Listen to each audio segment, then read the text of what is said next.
Hi there, I'm Kegra. It's so good of you to join me today. If this is your first time here, welcome. And if this is not your first time here, welcome back. I appreciate you taking time out of your day to come and listen to me talk about weirdos on the internet. Today, we'll be taking a brief warped tour of the online controversies of one volatile, middle-aged emo. No, you haven't just woken up after failing an all-night marathon of Invader Zim in your friend's moldy basement. The year is still very much 2024.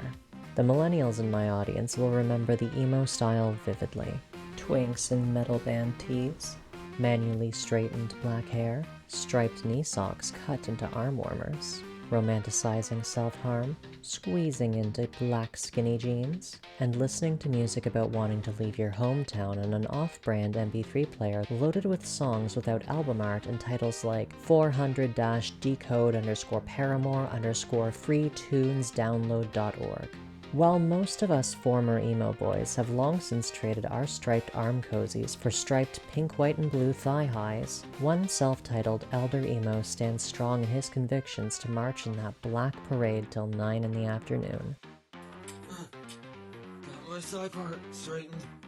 My skin is just tight. It's the way they were back in 2008. Oh, my hip! Oh. Hey, what's up, everyone? I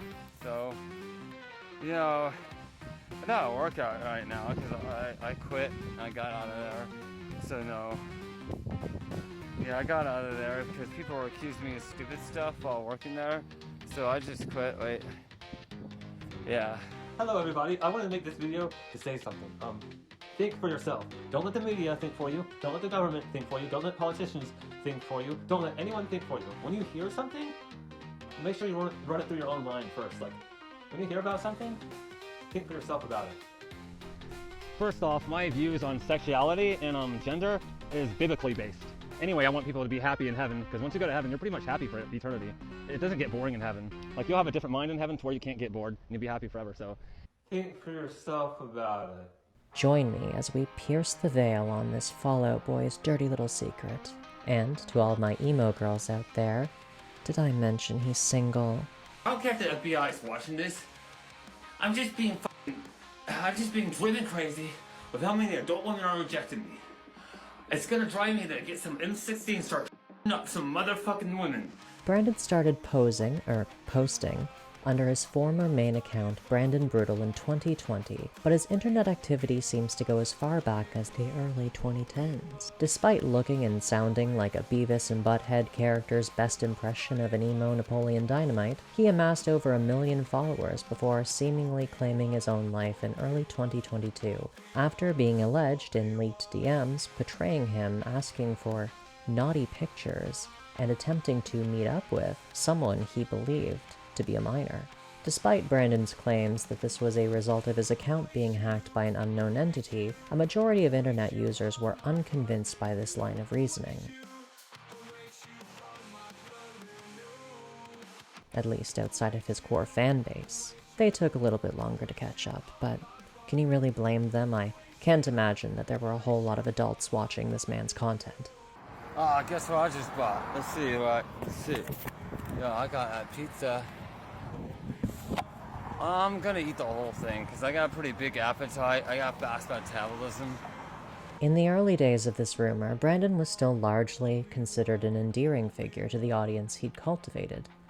There were Reddit threads, articles on pop culture entertainment e-zines like Dextero, and hundreds of TikTok posts lamenting his supposed death. But much like any good fallen angel, Brandon Brootal proved to be immortal and returned to grace us with his miraculous resurrection a few months later, much to the relief and confusion of his many devoted fans. Attempting to clear up the confusion, he posted this video captioned, "I'm alive XD."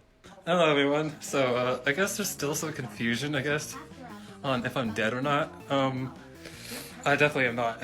I actually recovered. Somehow. But, yeah.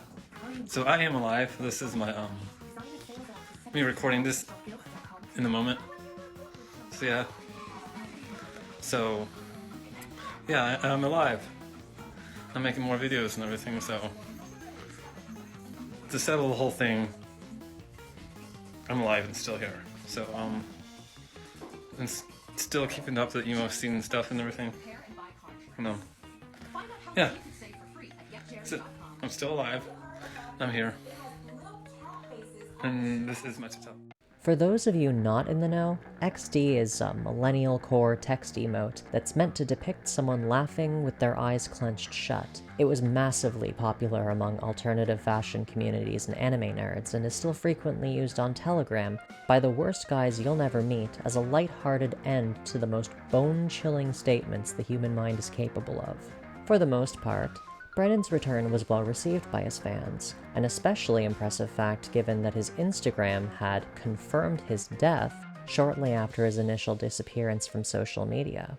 Generally, the internet frowns upon faking one's sewer slide, but I suppose the type of people to overlook an adult trying to hook up with a teenage girl are probably not the most sensitive to creators behaving unethically. Many short-form videos filled with middling Midwestern emo revival and several brutally massacred covers of songs later. Black is my life, black is my soul. This corrosion to me, hey now. Fuck your show! Brandon gave us his first hints that his public behavior might be a little super fucking unhinged. So, what I want to say in this video is I'm in a little bit of trouble. I went to court and I got told I could face up to 60 days in prison. Because a few years ago, I was skateboarding and people were going by harassing me on the road. And so I was swinging my skateboard around. And then someone saw me swinging my skateboard around and called the police, and I got charged with impeding traffic, and I didn't show up for court when I was scheduled to. So when I showed up for court like a few days ago, they said I could face up to 60 days in prison. But, you know, I called my court-appointed attorney, but the girl answered instead of my attorney, and I talked to her a bit. She said it's not likely that, she knows about my case, and she said it's not likely that I'm going to go to prison. Cause I don't want to go to prison because I have to take this out, my lip piercing out, and then once it heals up and I get out of prison, I got to get pierced again. So yeah, because I'm charged with impeding traffic, so I did not know it could get you 60 days of it. But like she said, it's unlikely, so hopefully it's unlikely. In keeping with this unhinged behavior, Brandon began to lash out at the people calling him a predator. Particularly, he began to lash out against local school kids who went to the school near his house for mocking him about those leaked DMs with the underage decoy. I'd like to take a moment to acknowledge the fact that local teenagers knew who Brandon was. It's not as though it's impossible for them to have stumbled onto his content on TikTok and recognized him from their neighborhood, but in my opinion it makes me wonder whether or not it was more likely that Brandon simply gave out his TikTok handle to people in his neighborhood. This is all speculation, of course, but he isn't exactly the smartest or most ethical dude, as we'll continue to see. So the idea that he could have potentially already fostered a direct line of communication, innocent or otherwise, with a few of these students is, strictly in my opinion, not unthinkable. Anyway, his response to this ridicule that he was receiving from these high school students was to electronically distribute threats of mass violence directed at the school itself. If you're watching this and you're the guy with the curly hair, with the girl with the black hair, who sometimes says hi to me, I'm sorry if I ever pointed a weapon at you. Like I said, I thought your vehicle is kind of like the other vehicle of this other bitch who's harassing me, so I'm sorry if I did that to you. I don't mean any aggressiveness or hate towards you at all, so. But towards the bitch that is in that vehicle, who keeps saying shit to me when she goes by, like, oh, you're better off gay, or stuff like, you're fake or a poser, I don't know. What I'm gonna say is something very serious on here. People are lucky I don't have a gun. Needless to say, it wasn't long before an arrest warrant was issued for Brandon on February 7th, 2024, and his subsequent formal arrest on February 15th, 2024. According to this arrest warrant, Brandon had stated, well, maybe if I just go over there with a super soaker and get rid of the institution, then people will stop saying that. Obviously, I had to censor some of those words for the sake of this video not being annihilated, but I hope you can decipher my genius-level code. Once Brandon was arrested, online commentators expected that he'd be locked up for a long time. Of course, with lolcows, the plot armor is insane, and Brandon was released in August of that same year, only 5 months later. He was placed under house arrest at a motel, which is an unusual situation, best explained as being a likely byproduct of Brandon's father's apparent disdain for his volatile, creepy man-child of a son. Mortal ass bullets. Nothing but dust. I wasn't doing nothing. I'm trying to go to sleep. I'm trying to get ready for bed. That's why you're talking? No. No, I'm I just... heard you in my fucking room. No, I'm trying to get ready for bed and you're interrupting me. Interrupt you for going to bed? Dude, what I come here for? I'm in my room. My TV full blast, and I hear you. Yeah, I want to go to bed. And so you were going to bed, and so you got to talk to yourself before you go to bed? We're going to talk about this, right? You guys got to talk. You got to I'm Broly! Hit me, come on, hit me, hit me. You're out here. Good. Hit me, motherfucker. Hit me. Come on. Hit me. Hit your dad. Motherfucker. He's nothing. You want to fuck your dad? Fuck him. Come on, get the fuck out of here. Get the fuck out of here. You're bed. Get the fuck out of here. No, you interrupted my life. Get the fuck. During the brief time that Brandon was posting during this period, he mentioned during several of his motel hallway ramblings that his father was eventually going to bring him a change of clothes. The last I heard, Brandon was on day 11 of waiting for his father to do so, and looking incredibly dingy as a result. Currently, Brandon's accounts are down again, a likely consequence of his newest round of electronically distributed threats. This time, the target was women who rejected the dirty jailbird's flirtations over TikTok on the basis of him being a mass-threatening predator. It's so bullshit, man. I deserve love. I deserve to find the right one to marry. I don't want to be... I'm not that far away becoming like Elliot Rodger. Except if I do that, I'll be worse than him, okay? And I'll probably have an M instead of whatever squirt gun he had. So I am very tempted. I don't care if the FBI is watching this. I'm just being driven crazy with how many adult women are rejecting me. It's gonna drive me to get some and start shooting up some motherfucking women because they don't want to date me. And adult women rejecting me, not wanting to date me, is driving me crazy. I'm not a dangerous person, but these false accusations of pedophilia is driving me to that. I'm not gonna actually do anything like that. I'm not gonna shoot women, but like, I was just thinking about it. I was only thinking about it. I'm not gonna actually do it. I was just thinking about it because adult women have no fucking right to reject me just because they think I'm a kid diddler. Like, if you're an adult woman, you have no fucking right to reject me. No right. Just because you think I'm a kid diddler or that I like minors, or you think I think that 15-year-olds are not kids, which they're kind of like babies, but what the fuck ever. You have no damn right to reject me, you fucking bitches. I'm trying to be Christian right now, but I'm angry and mad at the fact adult women are rejecting me like crazy. I deserve love. I deserve the right woman to marry, go on with. I probably had to censor a lot of that video. It's not exactly easy to report straightforwardly on people saying such intensely illegal things. I will say that Brandon saying that people, well, women, didn't have a right to reject him because they thought he was a pedophile was, interesting. It's an interesting line of logic. I focus a lot on looking into what people might mean when they say the things that they say. And when I hear statements like, I don't think that girls should be able to reject me because they think I'm a pedo. You know, when I hear statements like that, I'm not saying that this is what Brandon thinks, but if anyone says that, my immediate thoughts are, wait, do you think it's not a big deal then?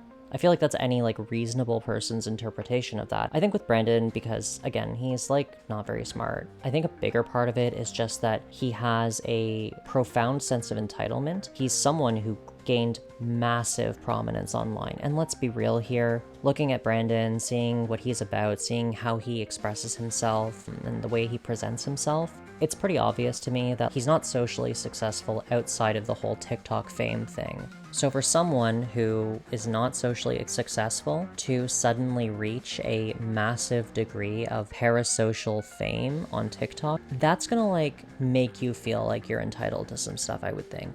You suddenly become the hot shit, right? Everyone loves you, and it's like overwhelming, and it's crazy. And so, yeah, I can understand why a person in Brandon's position with Brandon's background might think that women should just look past it. Now, do I agree with that idea? No, of course not. I think it's pretty obvious that when you're selecting for a partner, you need to select someone who doesn't throw off red flags like that. Also someone who doesn't like threaten to do mass crime, we'll say, on high schools, we'll say. You know? It's a basic survival thing for a lot of women to not involve themselves with men who have that kind of baggage attached to their name, much less ones who have, you know, actually been arrested for making those kinds of threats. But Brandon doesn't really get it, does he? Obviously the rumors are like a huge element, but people might be willing to give him the benefit of the doubt if he wasn't also someone who was arrested for making threats of mass violence. I feel like if people already think that you're kind of a shitty person about something, and then you do another one of the most abhorrent things that you could imagine, it's not really going to make them feel a great degree of faith that you as a person are not capable of the former bad thing as well. Badness doesn't tend to exist in a vacuum with people. If someone has really harmful beliefs, they typically have like a lot of them. It's pretty rare that you find someone, for instance, who's just racist, or just transphobic, or just homophobic. Usually these things are part of a broader constellation of bad things that you think are acceptable and or good. After threatening on camera to be the next LA Roger but worse, I feel like Brandon probably destroyed the last shred of good faith that the reasonable members of his audience had for him. You know, it's a pretty bold maneuver to make threats of mass violence electronically while you're still wearing the ankle monitor you got as a prize for the last time you made threats of mass violence electronically. This is quickly becoming a pattern with Brandon, and as like stupid and inept as he comes off, it concerns me that he is willing to say these things so openly and without hesitation or reservation. I mean, these threats against these women are because in the like 2 weeks it had been since he was released from jail, no girl had shown real interest in him. That's crazy to me. And that wraps back around to that sense of entitlement I spoke of earlier when I was talking about his potential motivations for saying that people should overlook the nasty and frankly pretty believable rumors of him being into minors. And these rumors don't get any easier to overlook when Brandon's main defense against them is to say that he's only attracted to women with like large breasts. New girls growing up that had body types quite similar to those that Brandon looks at. That's a weird defense to jump to. I've left out a lot of juicy details about Brandon's creep behavior. Brandon has a tremendous amount of content floating around out there due to his long-standing internet presence. Because of the amount of times he's had his account shut down, or he's shut his own accounts down, or clip channels that focus on documenting him have been shut down because of the type of content that they have to archive if they want to actually archive him, it makes it really difficult to get a solid timeline the further back you go. And just for example, he uploaded a ton of unhinged rambling videos where he would pace up and down the motel hallways. And during these videos, he'd pass other guests quite frequently, while repeating a mantra of not being into minors. This took up a lot of his time. He posted several hours of content, and the vast majority of it was just him repeating over and over again that he likes big boobs and isn't into minors. I just wanted to update you since this happened really recently, since I've started this video. Brandon's actually been sent back to jail as a result of like violating his bond or something. Turns out when you use electronic devices to make like mass threats to vulnerable people, you're not actually supposed to use TikTok and like do live streams while you're under house arrest on bond for that. So Kegra, you ask, where are these clips? Why aren't you showing us? What are you hiding? Fret not, my impertinent interlocutor. You'll get all the weirdo clips you want, but not from me. This guy on your screen right now is Nick Nobody. A personal favorite of mine lately, in terms of like the online weirdo content sleuthing sphere. Nick is actually how I first learned about Brandon, and without his videos, a lot of clips of Brandon along with his arrest warrant would have been impossible to find now. Nick actually has 2 videos on this creep, and they're fantastic. Consider mine the broad strokes of like the whole situation, and consider his to be kind of a part 1 and part 2 for the pre and post jail era, and I really recommend that you go and check them out.